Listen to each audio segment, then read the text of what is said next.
Nasir Ahmad arrived with his entourage at London airport. He was greeted by leading members of the Ahmadiyya movement in Britain, including Bashir Ahmad Rafiq, the Imam of the London Mosque.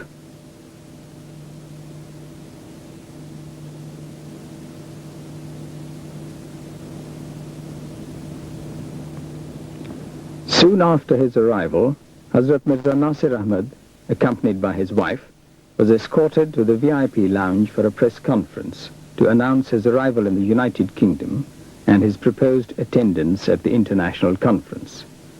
Huzur's visit and the conference established milestones for the Ahmadiyya movement in Britain and form part of a worldwide missionary campaign.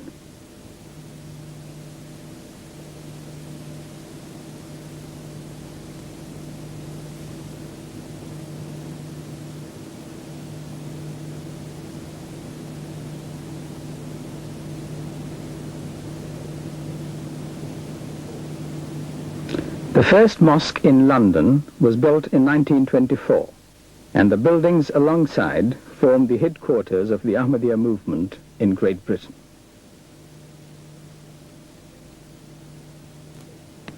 Members and followers of the movement from both the United Kingdom and from other parts of the world gathered in preparation for Hazrat Mirza Nasir Ahmad's arrival. Whilst many friends live in the United Kingdom, others had traveled thousands of miles from the American, Asian, and African continents to be with him.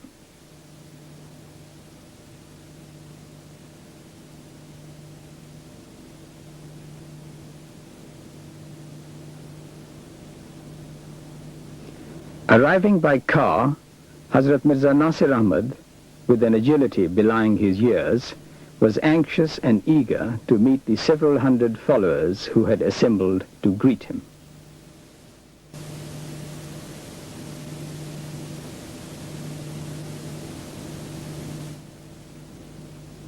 Hazrat Mirza Nasir Ahmad is the third successor of the promised Messiah. He was born in Qadian, India in November 1909 and was elected Khalifatul Masih III in November 1965.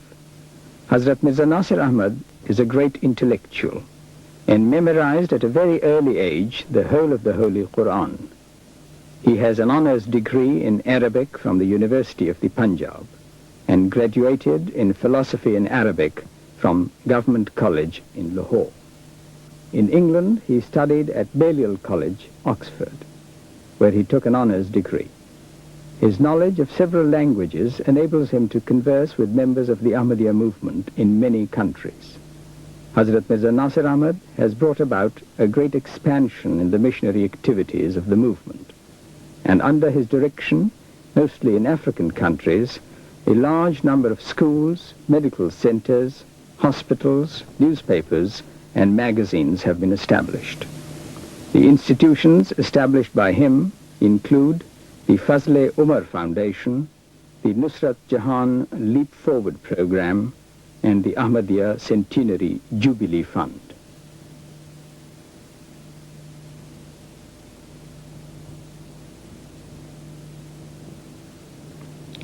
The eagerness with which the elders of the movement and friends both young and very young push forward to honor Huzur was a clear demonstration not only of the high esteem in which he is held, but also of the friendly and warm personality which emanates from him.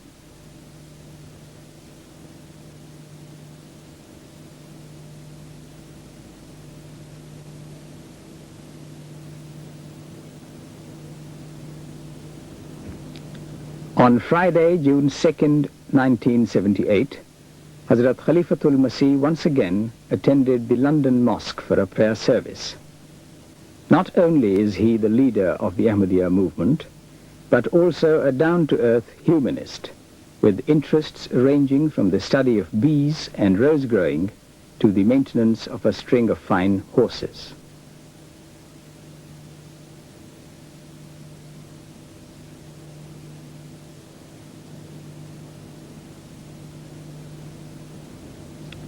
Inside, the mosque was crowded with friends to hear Huzur on this occasion deliver a sermon. and to lead the assembly in prayers.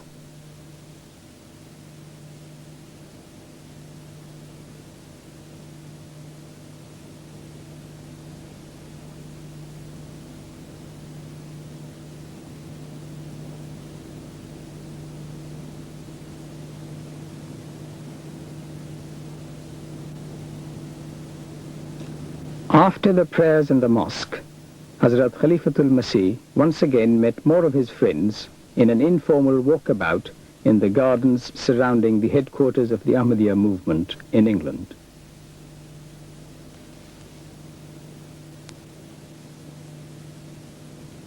For the formal group photograph, Huzur with his principal colleagues sat for the host of photographers which surrounded him on every occasion.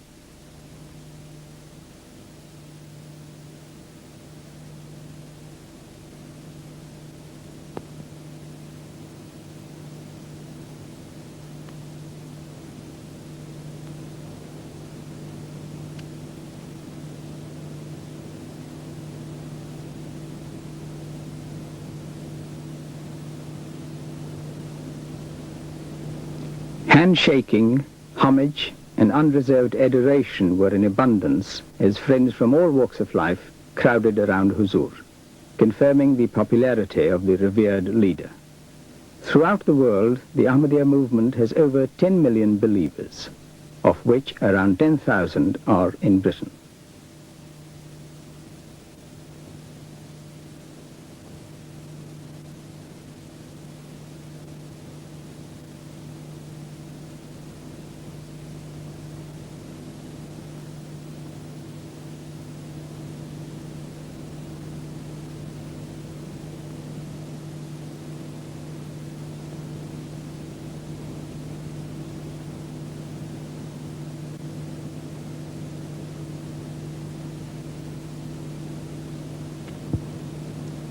On the afternoon of June 2nd, the conference itself was opened at the Commonwealth Institute in Kensington, London. Hazrat Mirza Ghulam Ahmad of Qadian proclaimed that Jesus was only a human being and that he came as a messenger of God, carried out his mission, and died a natural death like all mortal beings.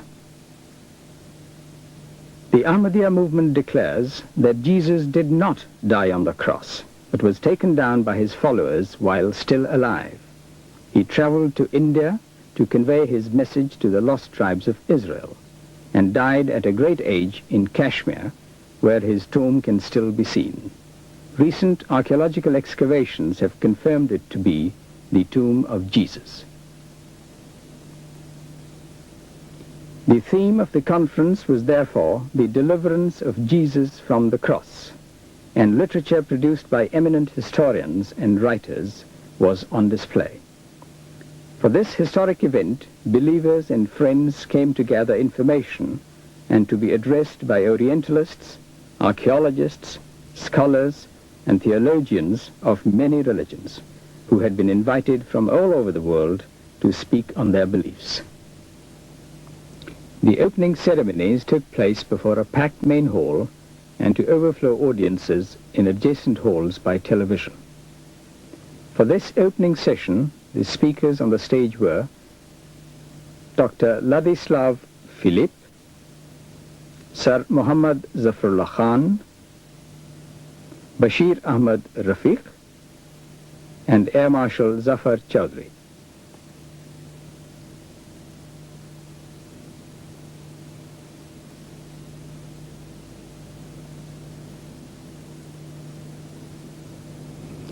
After a reading from the Holy Quran, the welcoming address was made to the several hundred delegates attending the conference by Imam Bashir Ahmad Rafiq.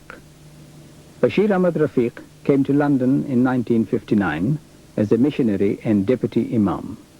In 1964, he was appointed imam of the London Mosque.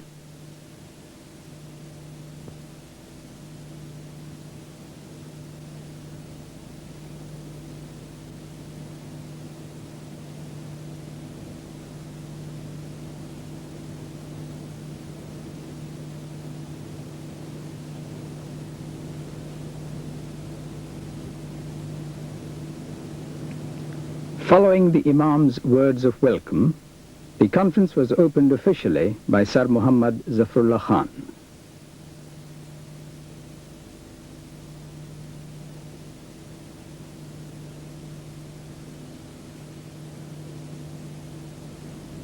One of the first speakers was Dr. Andreas Faber-Kaiser from Spain, a philosopher and scholar of comparative religion who has pieced together an impressive dossier relating to the tomb of Jesus in Kashmir.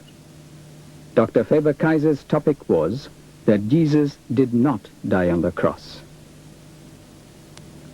From Czechoslovakia, Dr. Ladislav Filip continued and spoke further on the activities of Jesus beyond Palestine and presented a new point of view on the question of the survival of Jesus after the cross. Dr. Filip's study of the historical Jesus began in 1956, since when he has presented papers at the Oriental Institute of the Czechoslovak Academy of Sciences and also at Charles University.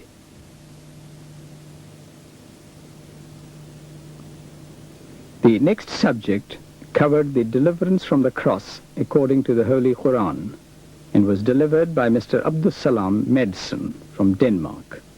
Mr. Madsen joined the Ahmadiyya movement in 1956. He is the author of a number of books on religion, as well as the translator of the Holy Quran into Danish.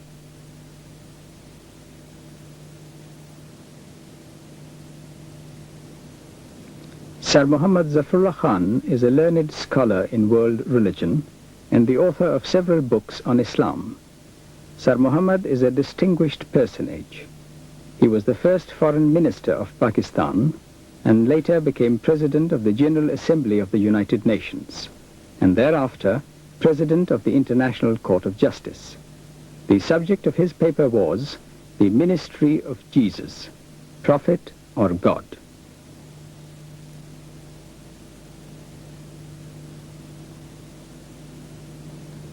Born in the Punjab, India, Mirza Muzaffar Ahmad is a grandson of the promised Messiah, Hazrat Mirza Ghulam Ahmad. The topic of his address was the lost tribes of Israel. Mr. Ahmad is a Bachelor of Arts and has held important positions in the Pakistan government and is now an executive with the World Bank. Sheikh Abdul Qadir, yet another scholar of repute to address the conference, covered the subject of the post-crucifixion life of Jesus. Sheikh Abdul Qadir is also the author of several books and pamphlets, including The Inmates of the Catacombs, the Qumran Scrolls, and the Holy Quran and Orientalists. Mr. Reginald Charles Everard Schofield is an Englishman born in Lincolnshire, and very graphically discussed the whole question of the survival of Jesus from the cross.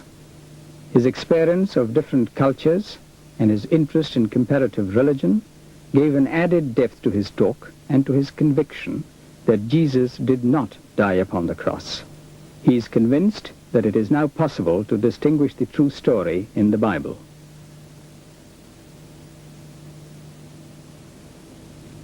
At the closing session, a resolution was put to the Assembly by the Imam of the London Mosque. The resolution called upon the governments of India and Kashmir to confer the status of an historical religious monument on the Rawza Bal at Srinagar, Kashmir, that adequate provision be made for its regular upkeep, and that encouragement be given for further research by permitting reverential investigation into the authenticity of the tomb. The resolution was unanimously endorsed.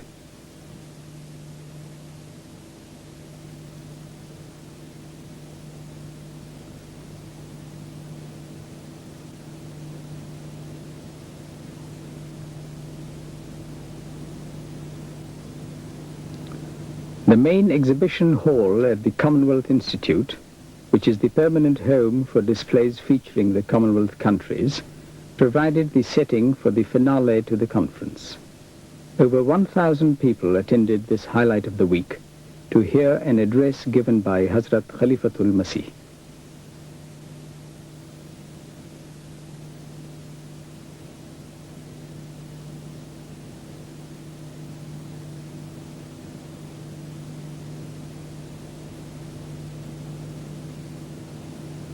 After a recitation from the Holy Quran, given by the Deputy Imam of the London Mosque, and following the welcoming address by Sir Muhammad Zafarullah Khan, Hazrat Khalifatul Masih spoke to the audience. He spoke of the total uniqueness and perfection of God, the Creator and Master of all, and of man's total dependence upon him. He went on to compare the Christian and Islamic teachings, and with support from the Holy Quran, spoke at great length of the deliverance of Jesus from the cross. He conveyed with great love and humility a message to his people, asking them to be happy and sing praises to God and to turn to him in repentance to win his love. As God had said to the founder of the movement, "If you will become mine, the world will be yours."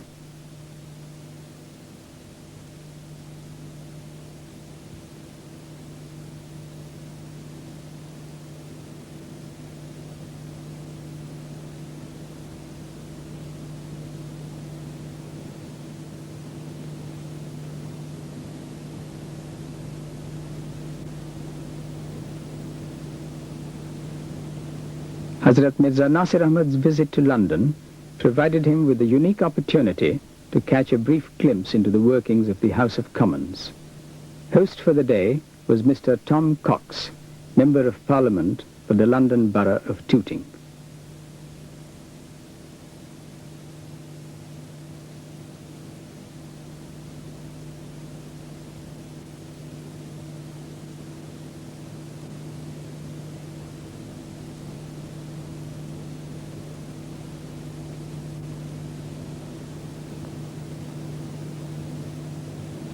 In the members' dining room at the House of Commons, over 100 friends of the Ahmadiyya movement enjoyed the warm reception and hospitality extended to them. All the invited guests had the opportunity of meeting the revered head of the Ahmadiyya movement. Huzur spent some time chatting to local dignitaries, including the Mayor of Wandsworth and later the Mayor of Croydon. The mayors of 4 London boroughs were among the guests.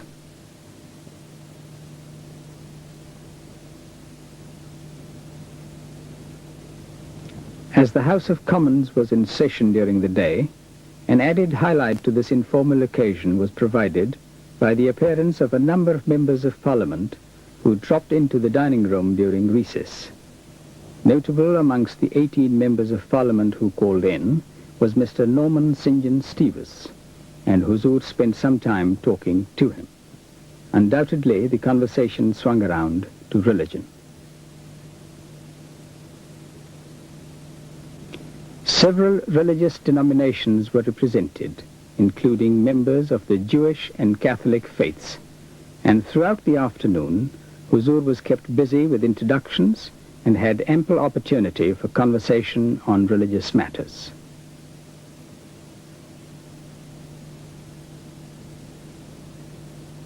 The tea party went on for 2 or 3 hours, with Huzur obviously enjoying this relaxing occasion.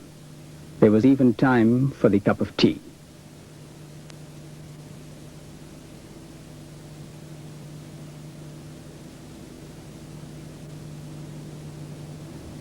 During the proceedings, Huzur appeared to be quite at home and without doubt made a deep impression on the guests. Here the subject under animated discussion could well have been one concerning educational standards. Concluding the afternoon, Huzur visited the public gallery to observe the House of Commons in session, in what is the heart of British democracy. But even the British Parliament could not command the small shower of rain which greeted Huzur on this occasion.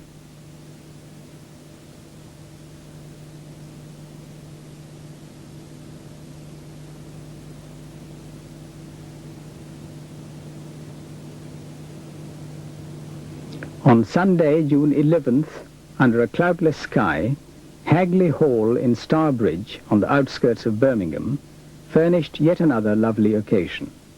This time, an informal picnic in the grounds of the stately home.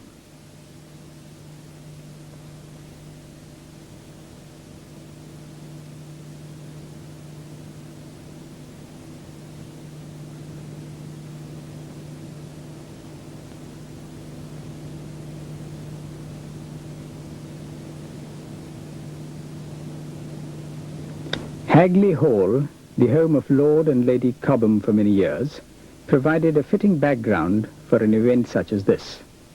Hazrat Mirza Nasir Ahmad was obviously very interested in the hall as he spoke to Lady Cobham, and later on in the grounds surrounding the hall to Lord Cobham.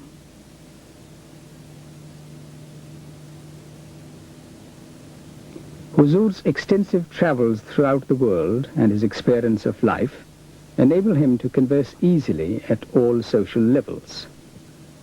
Through his efforts, the Ahmadiyya movement is brought into wide contact with all walks of life.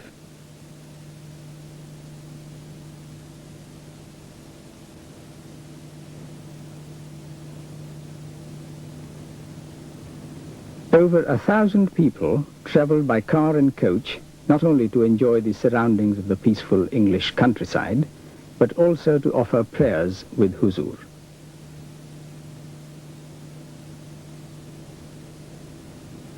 The Ahmadiyya movement was founded by Hazrat Mirza Ghulam Ahmad, the promised Messiah and the expected world reformer.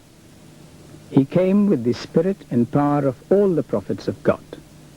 The Ahmadiyya movement, therefore, seeks to uplift humanity and to establish peace throughout the world. It is Islam, true and real. Ahmadiyyat is a synonym for Islam, renascent and resurgent. It emphasizes that Islam is not the heritage of Muslims alone, but of the whole of mankind. It is therefore the duty of the members of the movement to carry out missionary work throughout the world.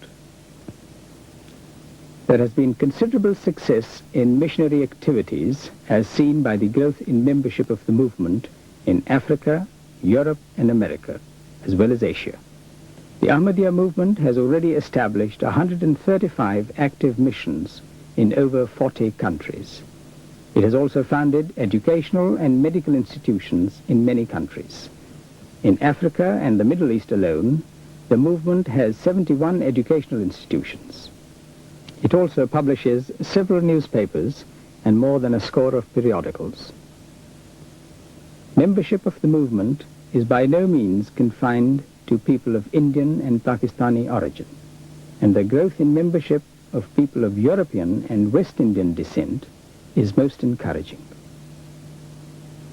Even on a holiday or during a period of relaxation, a Muslim does not neglect his duty to God or fail to offer the prescribed prayers.